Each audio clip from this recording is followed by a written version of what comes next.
చూసిన ఫలితాలు జరిగిన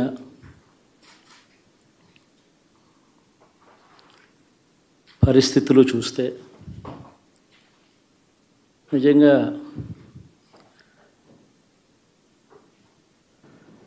ఆశ్చర్యంగా కూడా ఉన్నాయి.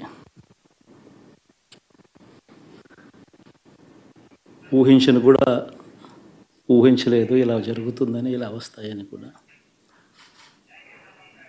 బట్ ఎస్,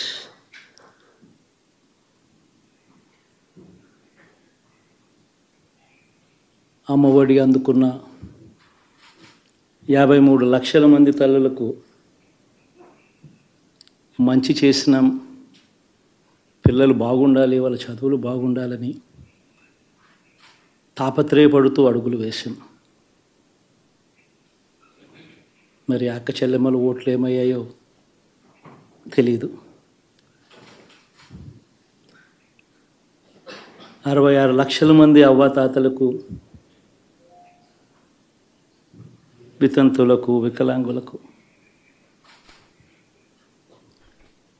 గతంలో ఎప్పుడు జరగని విధంగా మంచి చేశాం.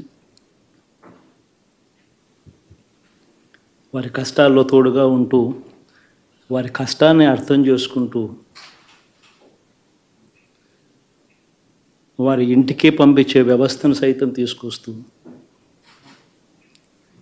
గతంలో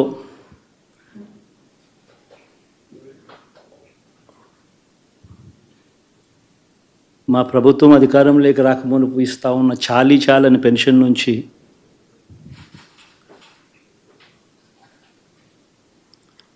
ఎంతో మంచి చేస్తూ అడుగులు వేసినా కూడా ఆ అవ్వాతాతలు చూపిన ఆప్యాయత ఏమైందో కూడా తెలియడం లేదు. దాదాపుగా 1,05,00,000 మందికి, పొదుపు సంఘాల అక్క చెల్లెమ్మలకు మంచి జరిగిస్తూ, వారి కష్టాలనే మా కష్టాలుగా భావిస్తూ, ఇచ్చిన ఏ మాట తప్పకుండా అన్ని రకాలుగా వాళ్ళకు అండగా ఉంటూ, ఆసరాతో తోడుగా ఉన్నాం, సున్నా వడ్డీతో సైతం అండగా ఉన్నాం, చేయూత సైతం తోడుగా ఉంటూ నిలిచాం. మరి ఆ 1,05,00,000 మంది అక్క చెల్లెమ్మల ప్రేమాభిమానాలు ఏమయ్యాయో తెలియవు. 26 లక్షల మంది చేయూతను అందుకుంటున్న అక్క చెల్లెమ్మలు, వారి ఆప్యాయత ఏమైందో తెలీదు.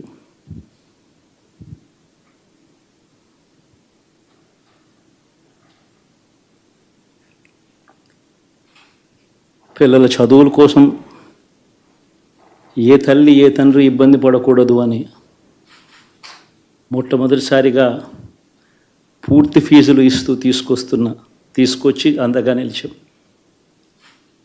చదువుల్లో ఎప్పుడూ చూడని మార్పులు తీసుకొచ్చాం. దాదాపుగా 12 లక్షల మందికి సంవత్సరానికి మంచి జరిగిస్తూ, ఆ పిల్లలు, ఆ తల్లుల అభిమానం ఏమైందో కూడా తెలియదు.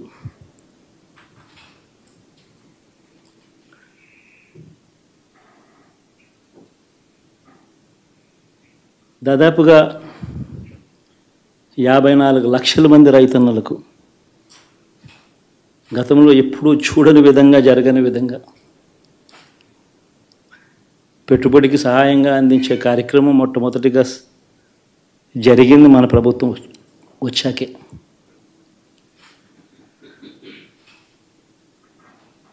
మరి అంతగా రైతన్నలకు తోడుగా ఉంటూ, రైతన్నలకు రైతు భరోసా ఇవ్వడం కానీ, సమయానికే వారికి ఇన్పుట్ సబ్సిడీ ఎప్పుడు జరగని విధంగా సీజన్ ముగిసేలోగానే ఇచ్చే కార్యక్రమం కానీ, ఉచిత ఇన్సూరెన్స్ కానీ, పగటిపూట 9 గంటలు ఇచ్చే కార్యక్రమం కానీ, ఉచిత విద్యుత్ ఇచ్చే కార్యక్రమం కానీ,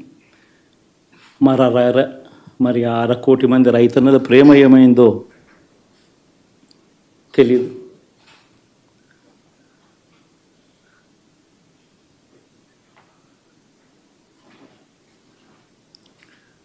మరి ఇన్ని కోట్ల మందికి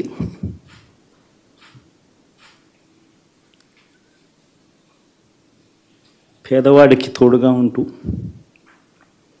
ఆటో డ్రైవర్లు నడుపుకుంటా ఉన్న వాళ్ళు ఆటోలు తోలుకుంటూ టాక్సీలు తోలుకుంటూ ఇబ్బంది పడకూడదని వారికి అండగా ఉంటూ ఓ వాహనమిత్ర, నేతన్నలకు అండగా ఉంటూ ఓ నేతన్న నేస్తం, మత్స్యకారులకు తోడుగా ఉంటూ మత్స్యకార భరోసా, ఫుట్పాత్ మీద చిన్న చిన్న ఇడ్లీ షాపులు పెట్టుకొని నడుపుకుంటూ, చిన్న చిన్న బంకులు పెట్టుకొని నడుపుకుంటూ, చిన్న చిన్న వ్యాపారాలు చేసుకుంటా ఉన్న వీళ్లకు, నా అక్క చెల్లెమ్మలకు, నా అన్నదమ్మలకు మంచి జరగాలని ఆరాటపడుతూ వాళ్ళకు ఒక తోడు, నా రజకులకు, నా నాయి బ్రాహ్మణులకు, నా టైలర్లకు అని అండగా ఉంటూ వారికి ఒక చేదోడు. మరి ఇన్ని లక్షల మందికి ఇంత మంచి చేసి, ఇన్ని కోట్ల మందికి, లక్షలు కూడా కాదు, కోట్ల మందికి మంచి జరిగించి, ఎప్పుడు జరగని విధంగా మేనిఫెస్టో అంటే ఒక చెత్తబుట్టలో పడేసే డాక్యుమెంట్ కాదు. ఒక మేనిఫెస్టో అంటే ఒక బైబిల్ అని, ఒక ఖురాన్ అని, ఒక భగవద్గీత అని మొట్టమొదటి రోజు నుంచి కూడా భావిస్తూ ఏకంగా 99% వాగ్దానాలు అమలు చేసి అంతే చిత్తశుద్ధితో ఆ మేనిఫెస్టోను కూడా అక్క చెల్లెమ్మల ఇంట్లోకి తీసుకొని వెళ్ళి చూపించి మీరే టిక్కు పెట్టండి అనే నిబద్ధత గల ప్రభుత్వంగా పనిచేసాం. ఇప్పుడు జరగని విధంగా పిల్లల చదువులు, పేదరికం పోవాలి అని అంటే పిల్లల చదువులకు క్వాలిటీ ఎడ్యుకేషన్ అవసరం అని మొట్టమొదటిసారిగా ఇంగ్లీష్ మీడియంను వ్యతిరేకిస్తున్న వాళ్ళందరూ పెత్తందారులతో యుద్ధం చేసి సైతం పిల్లలకి ఇంగ్లీష్ మీడియం తీసుకొని రావడమే కాకుండా టోఫుల్, ఐబీ లాంటి కళలు కూడా కలం. ఆ పేద పిల్లలకు అండగా నిలబడాలని, తోడుగా ఉండాలని, వారి చరిత్రలు మార్చాలని, ఎప్పుడు చూడని విధంగా గ్రామ స్థాయిలోనే సచివాలయ వ్యవస్థ, వాలంటీర్ల వ్యవస్థ తీసుకొచ్చి ప్రతి ఇంటికి సేవను అందించే కార్యక్రమం చేశాం. వివక్ష లేకుండా, కరప్షన్ లేకుండా దాదాపుగా 2,70,000 కోట్ల రూపాయల పైచిలకు ఇంటి వద్దకి అందించగలిగాం.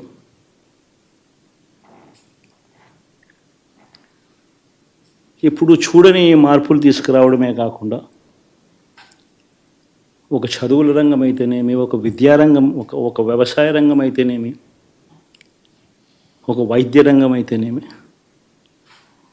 ఏ పేదవాడు ఎప్పుడూ ఇబ్బంది పడకూడదు అని ఎప్పుడు ఊహించని విధంగా మార్పులు తీసుకొస్తూ పేదవాడికి అండగా నిలబడగలిగాం. విమెన్ ఎంపవర్మెంట్ అంటే ఇది, మహిళా సాధికారత ఇది అంటే ఇది అని ప్రపంచానికి చాటి చెప్పగలిగాం.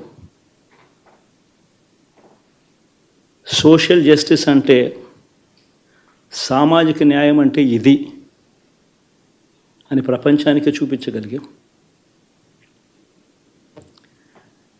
మరి ఇన్ని గొప్ప మార్పులు చేసిన తర్వాత, ఇన్ని కోట్ల మందికి మంచి జరిగిన తర్వాత మరి అభిమానం ఏమైందో, ఆప్యాయత ఏమైందో తెలీదు.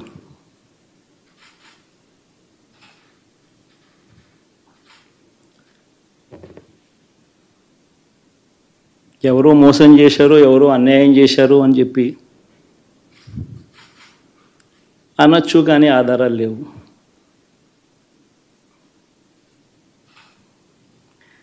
ఏం జరిగిందో దేవుడికి తెలుసు. పెద్ద నేనైతే చేయగలిగింది ఏమీ లేదు.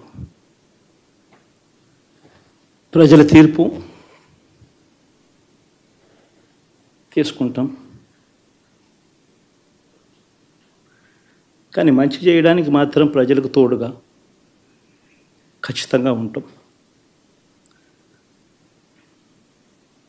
వాయిస్ ఆఫ్ ది వాయిస్లెస్ కింద ఈ పార్టీ తాను చేయాల్సిన పని తప్పకుండా చేస్తుంది.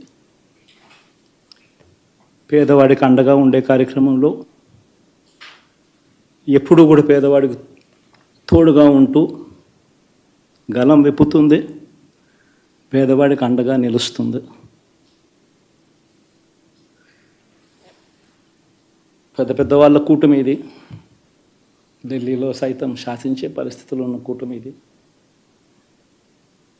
ఆ కూటమిలో ఉన్న బీజేపీకి, ఆ కూటమిలో ఉన్న చంద్రబాబు గారికి, ఆ కూటమిలో ఉన్న పవన్ కళ్యాణ్ గారికి అందరికీ కూడా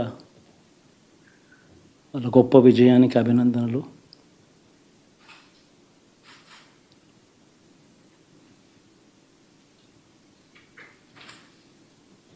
ఓడిపోయినా కూడా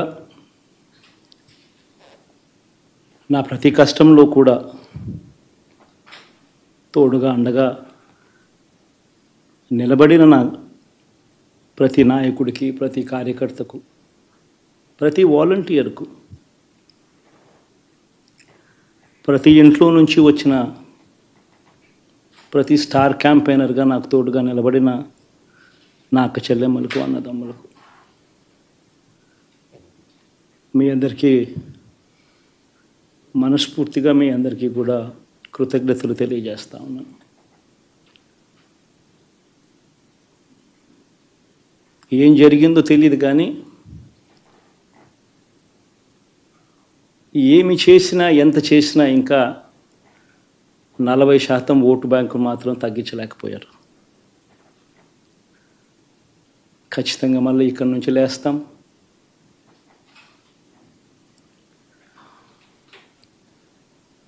మళ్ళీ ఇక్కడి నుంచి గుండె ధైర్యంతో నిలబడి మళ్ళీ లేస్తాం. ప్రతిపక్షంలో ఉండడం కొత్త కాదు, పోరాటాలు చేయడం అంతకన్నా కొత్త కాదు. నా రాజకీయ జీవితం అంతా కూడా ప్రతిపక్షంలోనే గడిపా, ఈ 5 సంవత్సరాలు తప్ప. పోరాటాలే చేశా. రాజకీయ జీవితంలో ఎవడు చూడని కష్టాలు కూడా అనుభవించా.